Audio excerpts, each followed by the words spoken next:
Recently, people were talking about like magical social dances, right? Like, what do you know when it happens? Like, do you know when you first start dancing? Like, getting close, like, when do you realize it's gonna be like super special?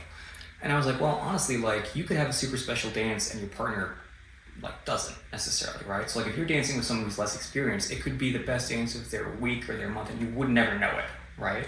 And especially if they're maybe a little like nervous or distracted, like you would have no idea that they're having the time of their lives. So I think keeping in mind that like you could be that at any time to any person is kind of cool. And even if you're having a bad night dancing and like you feel like your dance isn't working, you're probably still, some people are having a great time, which is awesome.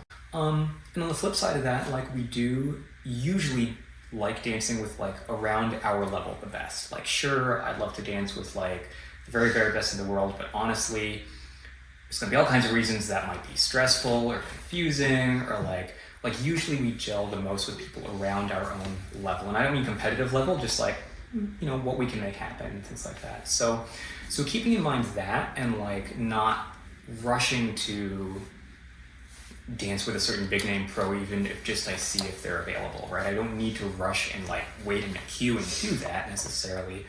And like, that's not, they don't owe me that. And I think that's important to kind of remember.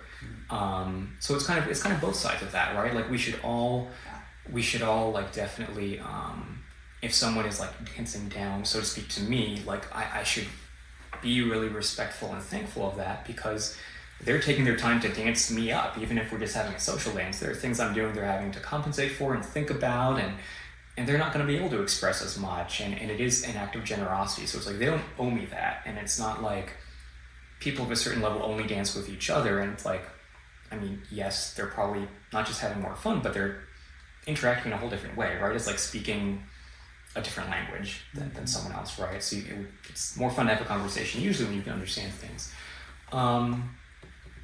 Yeah, and the other side of that is like, normally your friends at events and stuff are around your same level, because maybe you start dancing at the same time and things like that. And I think what's great about local communities is you'll have more friendships and people becoming close of different levels, just because you're showing up at the same dance every week, right? So that's awesome.